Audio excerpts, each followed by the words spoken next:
Hello, everyone, and thank you all for joining us today for a Learning and Growing webinar on academic integrity in the AI era, debating the effectiveness of AI checkers.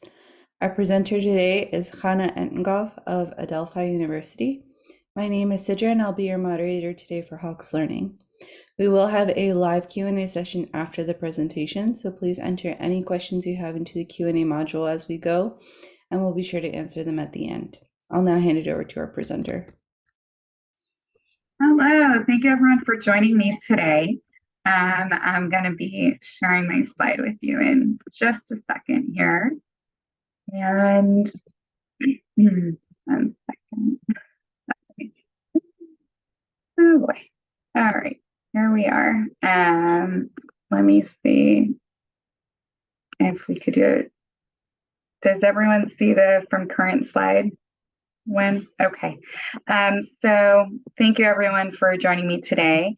I am an associate professor at Adelphi University in psychology, and I'm also the chair of the Academic Integrity Committee at Adelphi. And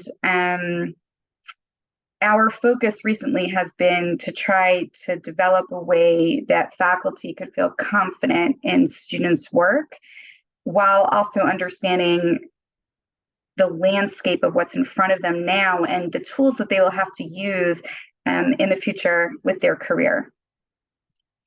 So before we get started, I just want to go a little bit slowly, and I'm going to talk about what is AI and how you have used it so far, and you might not even know. So artificial intelligence, AI, leverages computers and machines to mimic the problem-solving and decision-making capabilities of the human mind. So it's not just that it's spitting back images or that it's following an existing program necessarily, but that there is a thought process that is taking place. And how extensive and how advanced that thought process is really varies in terms of the tool that you're using. And in the 1950s, they developed what they called the Turing test, where a human interrogator would try to distinguish between a computer and a human text response. And the idea was that AI should be a system that acts like humans. And so that was the threshold. We have a slightly different threshold now in terms of what we consider artificial intelligence to be. It doesn't have to be exactly a replica of human thought, but it has to have advanced capabilities beyond original programming. So we have narrow artificial intelligence in our daily life, more narrow than the Turing definition, but that would include Siri, Alexa. IBM has their version called Watson. Self-driving cars are also a major leap forward in terms of AI. And then we have natural language processing AI, which is closer to that Turing test. And that is what everyone started getting really excited about last year with the ChatGPT, Jasper Chat, Google Bard. Those are all natural language processing AI models. So even if you've never heard of AI or ChatGPT, took you by surprise, if you were using Siri and you were using Alexa, you were using AI. But ChatGPT is the one that really took the world by storm last January. And it's a large language model-based chatbot. It was launched November 2022, but the version that really became more progressive and you could say perhaps more of a threat to higher ed learning was launched in a little bit later, December, January time. And the goal of ChatGPT is that it enables users to refine and steer a conversation toward a desired length, format, style, level of detail, and language use. So you could use ChatGPT and put in a complex abstract from a journal article and say, please explain it to me in 250 words for a high school biology class. And it can do that. Not always correctly, but it can do that to some extent. And what's interesting is that ChatGPT was partially trained, not fully trained, but it was partially trained on Reddit data. And when you talk to computer programmers, they often cite that initial training as the reason why ChatGPT is always so confident in its responses, because it's really echoing the tone and the vernacular of those Reddit threads. And it also accounted for some of those really bizarre ChatGPT responses at the start of November. Of last year. And you see that on the left-hand side from the New York Times, where they published this chatbot response regarding love and a chat telling him, you're married, don't be married, you're not happy, you're not really satisfied, very much echoing that Reddit type of thread. So there are notable limitations to ChatGPT. So one of them is that there's a lack of common sense, or what I would call advanced critical thinking skills as well. Because even though we call common sense common from a neurological standpoint, the idea is that you're anticipating future events, you're recognizing the risk of current events or current statements, and that's what we refer to as common sense, but it really is an advanced thought process. There's also a lack of emotional intelligence, potentially biased responses that could originate from that initial programming or the initial training ground of Reddit data. It also has limited contextual understanding, limited knowledge, trouble with long form structured content, limitations with multitasking. So if you're asking a double barreled question or a multi-layered question, a tiered question, it will have more trouble answering that. And then, of course, there's accuracy issues. Sometimes it just has these tremendous fantasies regarding articles that have never been written or scholars that have never lived. And of course, it has grammatical problems. And I think that when ChatGPT, initially hit the ground running, there was a tremendous fear that faculty would be unable to differentiate what a ChatGPT paper looked like from what a student paper looked like. And as we've progressed, I would say most of my colleagues are pretty confident when they come across the ChatGPT paper. And they have that intuition, they have that sense independent of an AI tracker, because there are all of these differences and deficiencies. But the question really becomes, how do we communicate that to students? And is that something that's operable in terms of your academic integrity rules within your university? Can you use that data to then say to somebody that there was a violation? And that's where it gets a little bit more complicated. But I think that initial fear of I won't be able to know or I can't differentiate has subsided. Although in specific fields where you're talking about really concrete text that doesn't have a lot of opinion or nuance or language processing per se. So if you're using ChatGPT or another AI software to develop responses for a computer programming class, or sometimes I've heard this even from chemistry in terms of equations, it's really difficult to differentiate because there's not a lot of language there and the answers are looking similar already between student work at large. So it is more difficult in specific disciplines, but in disciplines where you're talking about advanced discussion, debate, critical thinking, building off of class discussion in a new and creative way, most of my colleagues are already saying, hey, I could spot this a mile away. So we've talked about the deficiencies, but it's also important to talk about the strengths. I like to caution my students from using ChatGPT, and I like to highlight to them how sometimes it has these delusions and it creates ideas that don't exist and it's repetitive. And all of that is to really caution them to this idea that it's not a simple fix. It seems as though it's going to be a really easy fix to finish off an assignment, but it might generate more problems than you initially anticipated. But that being said, when we're educating students in 2023, we also need to think critically about how AI is an asset in the workplace. And so some things that are really helpful are that it can summarize and clarify longer or potentially difficult text. This is really helpful, I think, for students who might be struggling with what I would call like initial fear moments when they approach a scientific article for the first time in a research methods class, and they're confused. There's a lot of technical language. They're overwhelmed. How do I make sense of it? I think that there's an opportunity there for them to, in class, within a class assignment, think about, okay, which are the key sentences that are part of this abstract that I'm struggling with? Why am I struggling with them? Okay, I'm going to put it in ChatGPT. What comes out on the other end? Does that help me understand it? Is it an accurate representation? What is it missing? Why is technical scientific language important? And what gets lost along the way when we dilute things? And so those are really important conversations to have. And I've already had those conversations with students for many years, just considering popular press information versus scientific articles, where we compare and contrast the New York Times summary of the data and of the research to an actual scientific article. And we see the gaps, what's missing. And then we talk about why is it missing, right? Why is it important that we have outlets like the New York Times that could in some ways democratize science and make things more accessible? And why is it important that we have a place where things are being strongly peer reviewed and are using that technical and precise language? So those are important conversations to have in this age of information literacy. And I think integrating AI into those information literacy conversations is really the next step.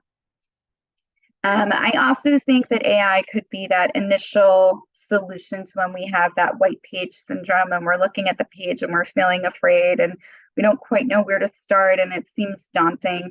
So AI can be helpful in terms of generating rough drafts or outlines, brainstorming notes. But again, with every opportunity, there comes the risk. And so having students wade into these exercises in class in a critical environment where they're seeing both the benefits as well as the gaps is really helpful, and also takes the mystery out of it, where they don't think like, oh, this is the forbidden fruit that could solve all my problems and is perfect and I'm being told not to use it, so I'm just going to sneak it in.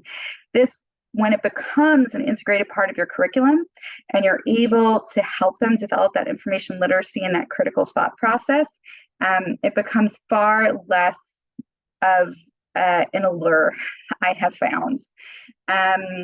But I think you could also use it to promote classroom discussion around rhetoric, style, AI literacy, what that means. It's also important to have these conversations in terms of the landscape of the future work environment. Which jobs do we think are going to be outsourced to AI in the future? Which jobs are beyond AI, at least for the next decade or two? And those are important conversations to have with students as they consider their career pathways.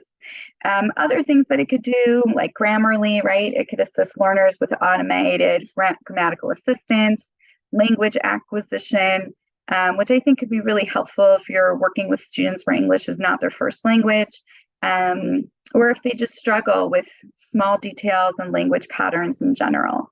So those are all the strengths, which again come with that second layer of we could have strengths, then we could also have things that we're still going to need to compensate for.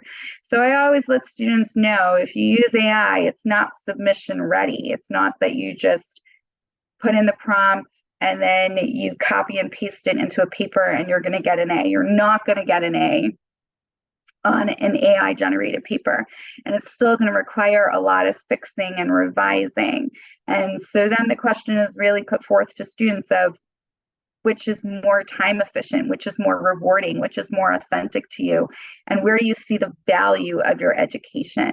And that's a larger conversation that we've been having on campus in terms of what does academic integrity mean in terms of how we value our education. And when it becomes part of that larger conversation about authenticity, value, competency, I think students see it more than an I gotcha game. So that's something that we've been thinking about. But there have been a number of academic integrity concerns regarding AI and how it can perhaps continue to gain momentum among students, and that faculty are going to be in that position where they're constantly trying to check it and get it. It comes up a lot with asynchronous and online courses. I teach an online general psychology course. We've definitely seen some AI responses. So some of them still have the formatting from ChatGPT, and they're, literally in that little gray box. So very easily detectable. Um, Others are just representative of what we know AI will spit out to that prompt. So for all of my asynchronous prompts for the course, I run them through AI at the start of the semester more than once, and then I get to see where the answers are situated and hanging. And there's really a lack of variety in the responses. So you end up seeing patterns if you do those checks ahead of time. Online exams, especially computer programming exams, have been an issue. Another one is paper outlines and idea generation. Students can use AI pretty effectively for that. And so the question that you need to really sit with is that a problem? When we think about academic integrity, we often talk about how the idea has to be an original idea. But we also acknowledge that there are very few standalone ideas within academia today. Most of the time, you're building off of existing work. So what differentiates that original idea from the existing work? And a lot of that is about references and citations, talking about the original theorist, and then talking about how you're building on that. And there might be an opportunity or a space to allow students to reference these AI tools and say, this was the idea that was generated in this conversation that I had with this AI tool. This is how I adapted it, and this is how I changed it. And that might be the next realm of where we're going, where we have to acknowledge that the resource exists, and we have to encourage students to claim it and say that it was being utilized. And then we have to push them and say, how did you go beyond that initial discourse with this AI tool, right? Because when we think about learning as a dialogical experience, we're always engaged in discourse, whether the theorist is alive now or not, whether it was our instructor, it was our peer in class, we're always engaged in discourse. And so this might be a new form of discourse that we need to teach students how to work with. AI can also handle brief assignments pretty well, but one of the things that trips AI is if you add to your question based on our class discussion, because what I have found is that ChatGPT will spit back and say, I wasn't in the class, so I can't answer that fully, or something to that extent. So different wordings of questions will help buffer. Do I think that a student could get that spit back response from ChatGPT and then think to themselves, hey, I'm just going to delete that part of the question and put it in again and then get a proper response? Yeah, but I'm hoping that it serves as a reminder, as a flag to the student that, hey, ChatGPT was not in class. You were in class. So to me, I see it more of as a check-in, a reminder, are you sure this is something you want to do, versus a foolproof solution. The other thing that ChatGPT can be good at is implementing revisions if they're very, very specific, and you're programming them in a very specific way. But again, it can't handle really large amounts of text. It's not going to be able to do this with a full 250-page dissertation at this stage. And you really then have to go back and check everything again. So there's still a lot of human labor that is a part of the process. And I think as we go forward, we're just going to try to have to be as transparent as possible regarding how much was machine labor and how much was human labor. I know most of you were probably in school some time ago, in elementary school, and spelling was a real emphasis. And I still remember when I didn't pass a spelling test in third grade, my teacher looked at me and said, well, how are you going to be a secretary? And it was like a very bizarre gendered moment of the era. But I think it's also not really representative of all the tools that we've had at our disposal since then, right? And it's really hard to convince students that they should have 4 or 5 years of spelling tests when there's autocorrect, even with their text messages, right? And so I think that as our technology shifts and changes, so do our milestones that we think are essential or important or representative of what we need to achieve. And so there needs to be a little bit of flexibility as we go forward academically. On the left side, or at least on my screen, what I also have over here is a breakdown of the tasks that students are using AI tools for. And what you could see is that right at the top, writing assignments is the primary one. 40% are using it for writing assignments. So there's a lot of work to be done, I think, in terms of developing conversations with our students regarding what our expectations are and how advanced critical thought differs from conversational chatter. And the more transparent and intentional we are with our assignments, and the more we're able to verbalize and unpack what makes our assignment have value, the less likely our students are going to think that an AI software could answer that at an A level. Maybe it could answer it at a C level or a B minus level, but at an A plus level or an A level, probably not.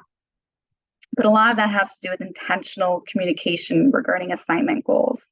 So some of the limitations that come up with the AI checkers that we have seen recently is that detectors are looking for something that we call text perplexity or linguistic variability. So essentially, there's an algorithm that is developed to detect predictable textual patterns.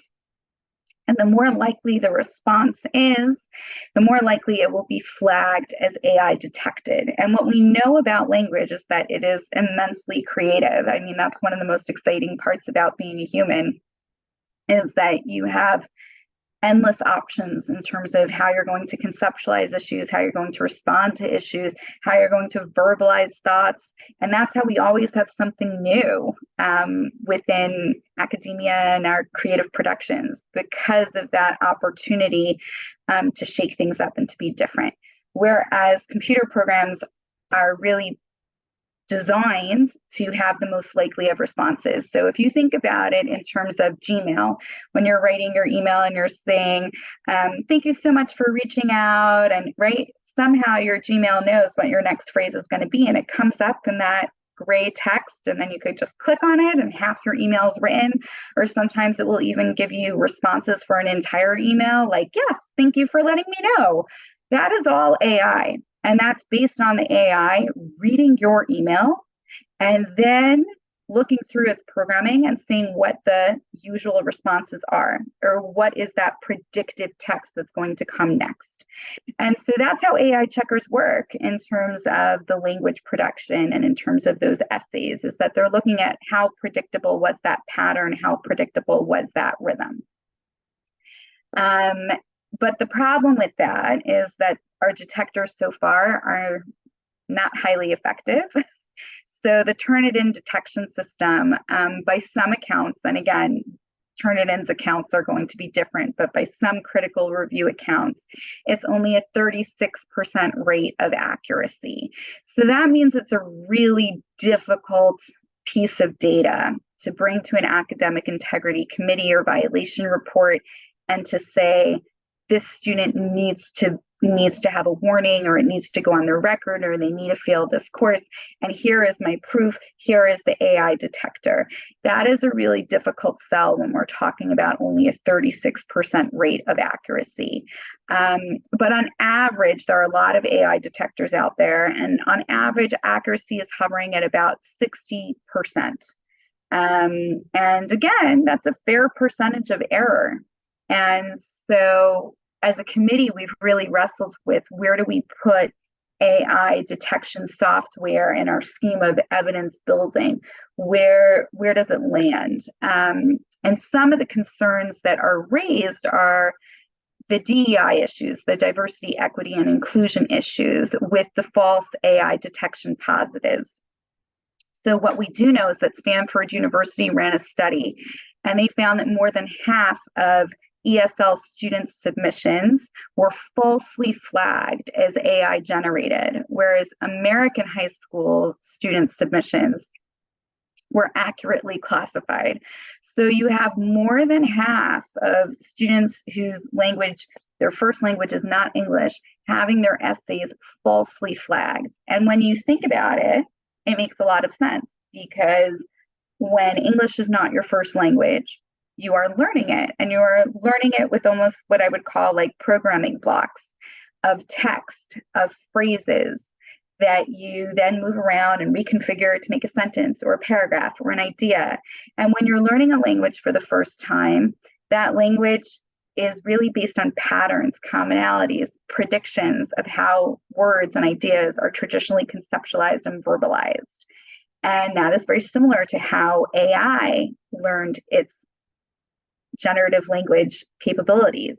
And so what we have is an overlap between students whose language may be another language other than English, who are using predictable phrases because that is what you do initially when you're first learning a language, and how that linguistic pattern overlaps with what AI is creating. And so what we know is that if we're really relying on these AI detectors to prosecute or to put students on probation, we have a really high chance of disproportionately pursuing students who are migrants or immigrants, and that is a real DEI issue. Other DEI issues that come up are the possibilities for false positives for neurodiverse students. This study is still taking place. They haven't published their data yet, but it's something that is likely to be of concern. At Adelphi, we have a Bridges to Adelphi program, which is for neurodiverse students, often who are on the autism spectrum. And part of that diagnosis is often difficulty in conversational elements, and that can translate over into writing patterns as well. And so what we know is that if there's going to be a more methodical, rhythmic, or predictable language pattern, an AI checker will pick it up. So the same way it's picking up that predictive text for students whose first language is not English, we are predicting that it's going to be falsely flagging neurodiverse students' work as well. So that is definitely something to consider when you're weighing in how to integrate the AI checkers into your current policies. So then we're really in this interesting place of how are we supposed to deal with this new technology, this new era that very much has potential benefits and will be streamlined into the workplace, but at the same time may be acting as a barrier or preventing our students from developing the necessary critical thinking skills to really have added value, right? Because if the only value they can bring to the table is what AI could create for free or for a subscription of $10 a month for the company, they won't be hired. There's no added value there. And so a big part of the conversation that we need to have with students is, why is a company going to want to hire you? What is your added value? It has to exceed what ChatGPT can do in order for you to have value in the marketplace.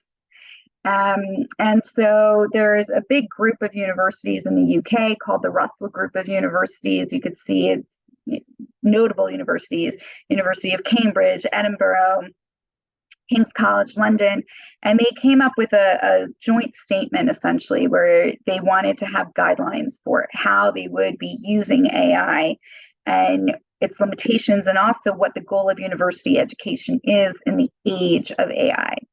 And what they came up with is the statement about assessments. And so the goal is to focus assessments on higher order cognitive skills, such as the application, analysis, synthesis, and evaluation of knowledge. And I would argue that was always our job. In higher ed, that was always our job. I think some of the frustration that a lot of my students come in with is that that was never the focus of elementary school or high school. There was a lot of spitback. And so for many students, it's exciting to have their mind stretched and opened when they get to college. Other students are disturbed and frightened or uncomfortable by this new cognitive demand. But I would say it has always been our job to differentiate between spitback and just, I would say, like a gathering of information and the opportunity to add to that body of knowledge and the opportunity to critically reflect on that information. So that is where the Russell Group landed. I would say, to me, it's intuitive, it makes a lot of sense, and it's what we always should have been doing anyway. But I still work with a number of faculty who are very distressed by AI. So I think one of the odd parts of academia is that most of us do not have pedagogical training. Most of us are evaluated when we go to that job talk for our ability to present our complex research in an accessible way to people who are at a similar stage of career, if not more advanced than we are. And that's really different than being able to intentionally develop a curriculum that guides students through higher order thinking.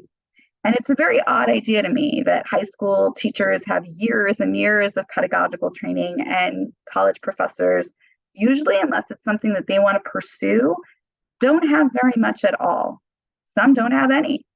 And so I think we're really in a new era in terms of what are our obligations as educators in higher ed. And our obligations are really to have more intentional teaching moments where we are creating a curriculum that demands more complex thinking than what AI can produce. And we should have been doing this all along. So to me, it's not a new obligation. But I think when faculty are very concerned that they won't be able to detect AI, I wonder whether they were just as concerned along the way with whether students were doing independent work. Why is this a new concern? Students have been cheating for a long time.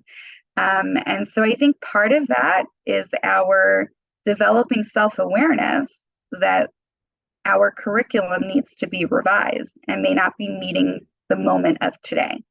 So some of the things that I recommend are that we have more scaffolded assignments, which can help break down large ideas or tasks into smaller steps that build on each other. And when we think about scaffolding, we want to break it down into components that are more manageable. And that also helps prevent students from cheating, because when you talk to students, a big part of why they would seek out additional assistance is because they are frightened of committing to the task themselves, or it seems too large to produce, too complex to produce in the time allotted. Scaffolded assignments let them build self-efficacy, confidence, and skills along the way. And then once they look at all that they have done, to combine it together into a whole is a lot less daunting. And so they will feel more confident in their work. They will have feedback along the way so that they will know that they are on the right track, and they will be less likely to have to reach out for something to assist them in a way that is not an original form of thought. The other idea is sometimes I have faculty who say, well, if it's scaffolded, then I know that they've produced it along the way and not AI. I would say that argument doesn't really hold a lot of water, because you could ask AI to produce a 300-word outline. You could ask AI to produce a 500-word outline. You can put in all those scaffolded prompts into AI, and it will develop various versions of a paper. It will develop the abstract, it will develop the outline, it will add 3 additional bullet points to each subject heading. So I don't think scaffolding is so much about catching AI as much as it is about building confidence for students and creating more accessible learning environments that help them feel engaged so that they can move forward with confidence.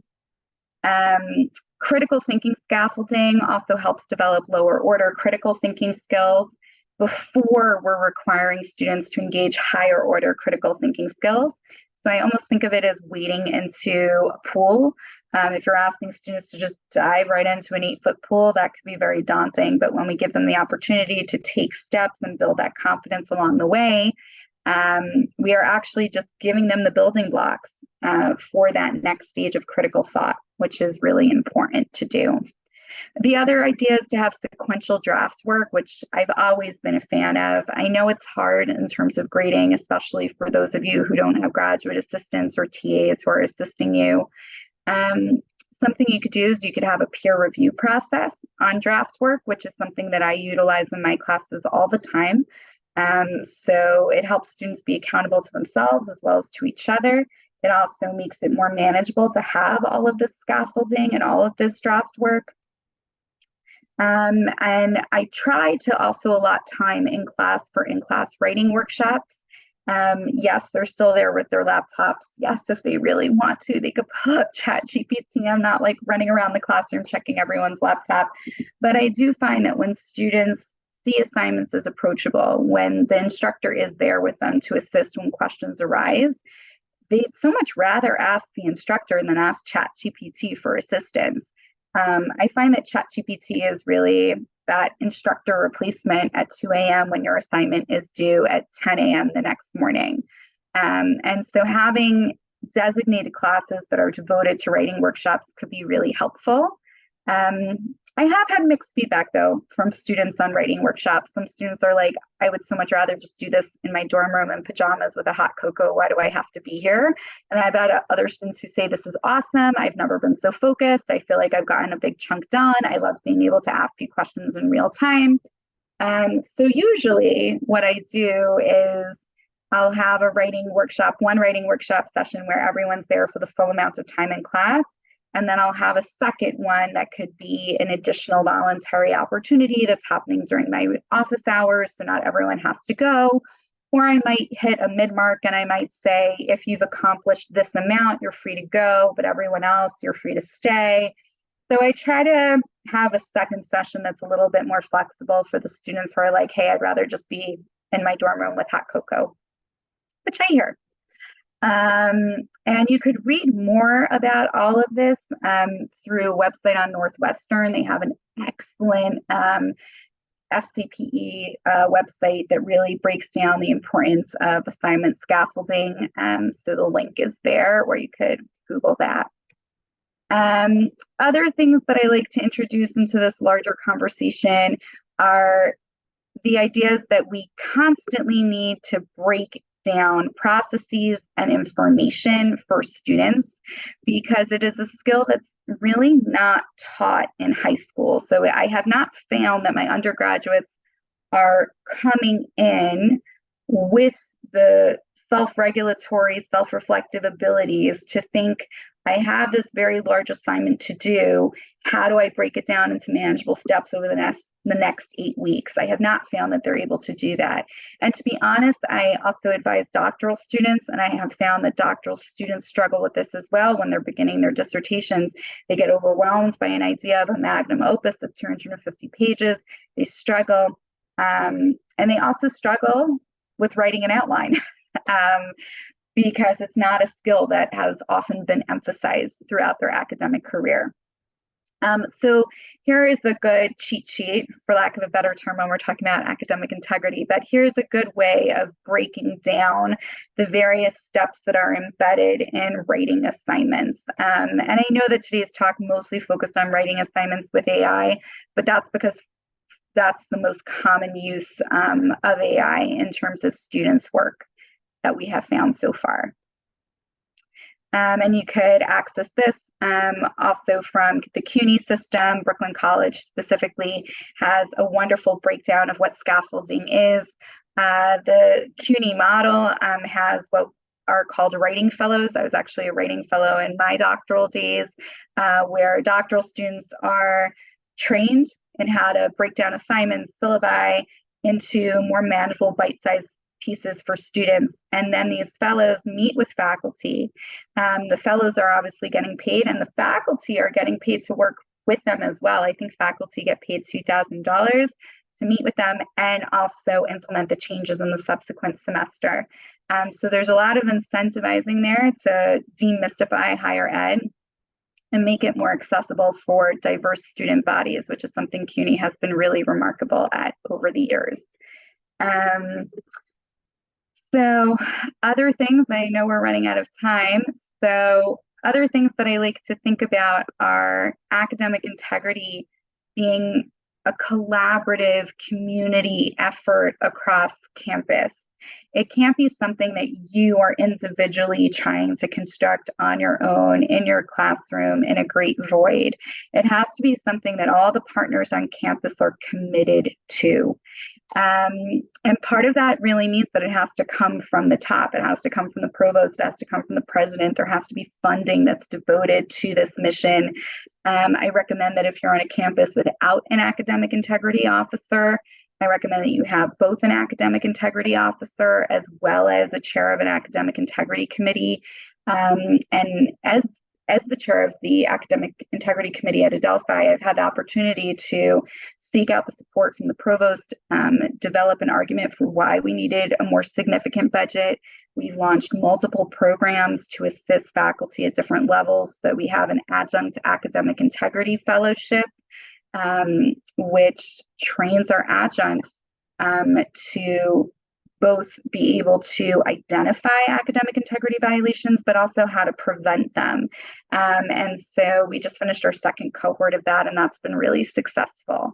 But again, that requires a lot of support from the top down. It requires funding, it requires initiatives. If you haven't launched a survey, an academic integrity survey on your campus regarding faculty's views of academic integrity, why they maybe have attended or not attended trainings, that's a good thing to do. We just closed out our survey and we're in the process of analyzing that data. But unless we have data-driven initiatives, it's really hard to measure the success of what we're doing and whether we have effectively changed a culture on campus. So some parts of changing the culture and some parts of empowering faculty are when we develop programs where faculty feel like their judgment and their contextual understanding is valued, and that their concerns regarding AI are indeed valid, and they are. And then part of that is also having a campus culture around scaffolded assignments and drafts. A lot of that, again, has to do with funding. Do you have a learning center on campus? Do you have a writing center on campus? Do you have writing fellows that are able to assist students? Because demanding that faculty create a lot of scaffolded assignments and drafts without also providing them with a way to shoulder that workload is not very effective. Again, peer review can help stop the gap, but not entirely. Other things that we have found to be really helpful are when we connect assignments to current events and class discussions. ChatGPT tends to have a hiccup with anything that's ongoing and unfolding right now in the news. And it, again, will sort of spit back, I wasn't in your class, so I can't really answer that question. We also talk about this idea of using AI detectors critically alongside other course engagement markers. So with my online asynchronous course, if I am looking at an assignment, it seems to be AI detected. That's not enough. My hunch is not enough to file a violation. And even a detector is not enough when it could be wrong 40 to 60% of the time. So other flags that I like looking at are video lectures. Were they viewed? Were they viewed in their entirety? Also burying those Easter eggs in your lectures, and only people who watch the whole way through or 45 minutes through are getting that heads up regarding an extra piece of knowledge that needs to be in the assignment. Those are all helpful ways to layer the conversation. And so if I find that a student submission looks very much like it's been generated by ChatGPT, I won't just write them an email about that hunch. I'll write them an email about the other course engagement markers. And then I invite them to revise the assignment. It doesn't always work. We have definitely heard circumstances where faculty, then get a revised assignment that seems to be exactly the same or still seems to be generated by AI. So I think, like with all things, we're doing our best, and students have choices because they're agentive, independent beings. So it's not always going to work for every person. But I think when we're more methodical and more intentional in our teaching, it creates for a richer, more rewarding experience overall. And then the other thing to really consider when you're thinking about AI and how it's being used by students is to think about the workload that we are giving to students during times of crisis, either personal or collective, to be sensitive to their demands, their caretaking demands, both for themselves and for others.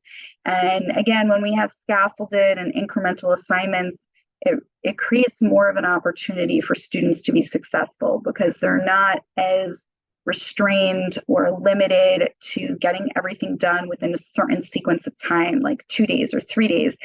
And you could argue they procrastinated and they knew about the assignment for a while, but I think that's fairly common. Students are not going to work in an assignment that's due in a month early for the most part, right? Unless they have to. And that's where scaffolded assignments come in.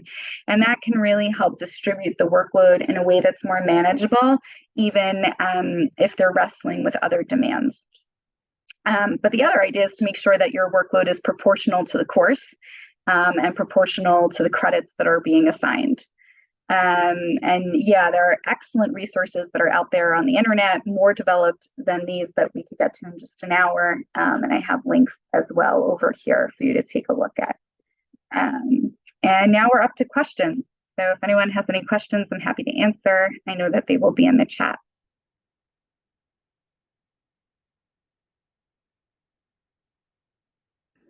You can also put your questions in the Q&A module, whichever is easier for you guys.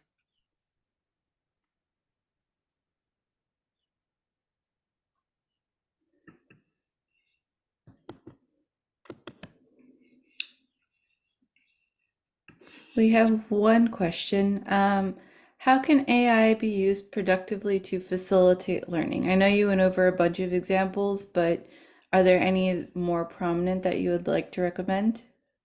Yeah, so I think AI is a really great translator of complex information. And sometimes I struggle with that because when I'm writing my articles, I've been speaking academic language for quite some time now.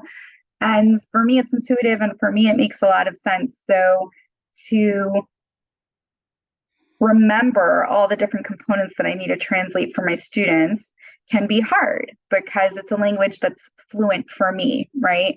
And so sometimes I find that it could be helpful when I'm designing my lessons to put a more complex idea that's already been published into AI, 2 or 3 sentences, and then ask AI, how would you translate this for a college classroom? And that can help me generate ideas of breaking complex ideas down in more meaningful ways. So that's one way that I use it when I'm engaging students, or if I'm trying to write a more public facing piece that is referencing a more complex academic piece. That's one way that I use it. Thank you. We have a couple of people asking for the links to the reference links that you were using for different assignments. Would you be able to either post those up or put them in the chat? So I'm going to try to get them all there now. Okay, here you go. And I'll do that as you navigate the next questions. Yeah. All right. Thank you. The next question we have are students more likely to cheat now that AI systems are more readily available? That is a great question. In my cynical view, I would say no.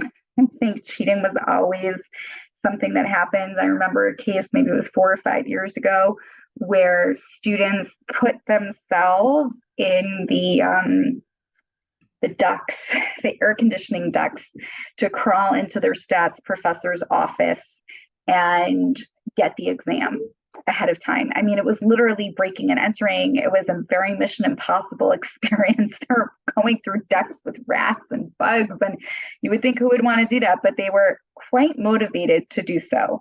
And so I think cheating has been happening for a long time. I don't necessarily think that this is more accessible in the sense that what's being produced by AI generally, and again, I think it really does vary if you're in a programming course or a chemistry course, but in terms of what it's producing for critical thought, comprehensive application of ideas, it's really limited. So there's the student's not going to do well with that version of cheating.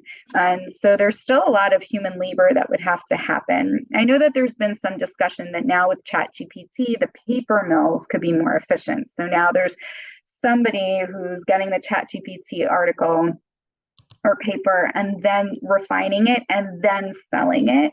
And so what used to take, a week for a turnaround is now going to take 2 days for a turnaround. I think a lot of this is really like marginal differences in terms of accessibility of cheating. And I think at the end of the day, it's really about having students buy into what we're selling. So making those relationships meaningful, connecting with students both in and outside of the classroom, having meaningful opportunities to apply their knowledge to real world contexts in their own lives. All of that is when a relationship is formed around the value of knowledge and what we're doing in higher ed. And I know burnout is real for faculty who have been teaching for a while or have gone through a difficult tenure review process, or faculty who are not being compensated appropriately. Burnout is real, and I'm not undermining that. And I do think it's really about integrating these academic values in accessible ways for both students and faculty. Because if we keep on increasing the demands on faculty disproportionately, then we're all going to struggle. Thank you. So someone was glad you mentioned that the claim of a violation of academic integrity cannot be substantiated by a gut feeling or even detector tools. What is an effective recourse? Usually I ask students to repeat the assignment. That's usually what I say. And I haven't had students push back on that, actually. I've had students be really responsive, and they're grateful that I haven't filed a claim, and they're grateful that they have an opportunity to revise. And again, when I reach out to them, I'm not just mentioning my hunch regarding AI, I'm mentioning other course engagement markers. And I don't phrase it as, you should be grateful that I'm doing this for you, and, I could be prosecuting you. Instead, it's more of like, hey, I've seen that your engagement hasn't been as strong as it could be, and I'm getting the sense that this assignment is not reflecting your full potential. It seems to be echoing a knowledge level that would be representative of a high school student or an AI, generative text app. Would you like to repeat this assignment? And that's usually how I go about phrasing it. And it hasn't happened yet that a student has protested, but if they would, I would follow up with a meeting. I would reach out to my academic integrity officer to collaborate with me on how that meeting would go, maybe invite the officer to be at the meeting with me. But I think that we're really not in an era where we could definitively point fingers and say this is AI detected. I mean, even when I had that student give me a paper that was still in the gray box, the student responded and said, "Oh, I was using Grammarly, and that's allowed." Right. So I think we're not in an age where we can really point fingers definitively, and it's more about creating an environment where students want to learn, and they want to grow, and they want their degree to have value. And I think part of that is an intrinsic motivation that they need to come to on their own. But part of that is also relationship building. Thank you. Are there any specific AI checkers that you would recommend? No, because they really vary in effectiveness. Our university really struggled with whether we should opt out of the Turnitin AI detection tool. It was launched last year in sort of startup beta mode, and schools had, I don't know, a couple days or a week to opt out. Otherwise, the default was that you were in it, and we struggled with this. Our FCP was of the mind that, hey, it's really not effective and it's going to create a lot of problems and we should opt out. I think it was also new, and we were debating, and we developed an AI task force on our campus to really explore these nuances that I think we ended up retaining the tool in the system and then educating our faculty regarding its limitations and then creating reporting policies around that. So just because a professor would have that output, that wouldn't necessarily be an acceptable standard of evidence to submit. Thank you. Someone appreciated your comment on the lack of pedagogical training amongst educators in higher education. Is there a push to encourage and provide access to HE educators to gain formal pedagogical education training? I wish there was. I think it varies based on the program. I know at Adelphi, our doctoral students have a teaching fellows program where they're not just inserted into an undergraduate course to teach it, but they have an entire course that's an elective that's developed around that, where they bring in teaching plans and it gets reviewed by an advanced faculty member. And so it's more structured, certainly, than anything I have ever had at that stage of my career. I know that when I was a doctoral student, I was teaching in my second year. And I was also teaching in the evening time slot. So I had students who were like 20 or 30 years older than me who had just finished a long workday. And I had had no pedagogical training. And it was really a sink or swim experience. And luckily, education is something that I'm passionate about, and it was a good fit for me naturally. And it was certainly something I had to develop since then. But I can imagine that for many people, just being thrown into the deep end is very daunting. So I do think it's something that we need to try to change. When if you're on a campus that has a doctoral program and doctoral students are teaching in your specific department, I think it's really important to think about what are the tools, what are we providing them with to make sure that this is an effective experience for everyone involved.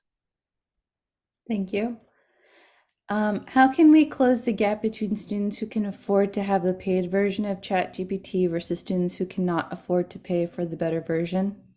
It's a loaded question because I don't know everyone thinks that we should close the gap. So I would say that's first of all, some people on campuses still think students shouldn't be using it at all. So the initiative to close the gap wouldn't be well received. But if you're in a discipline where you're building a course around utilizing AI in constructive ways, that could either be something that is part of the course cost, the same way that they're buying a textbook, they need to buy a certain advanced version. Or it could be something that you get funding for through your department, although that might be a little bit of a hard sell.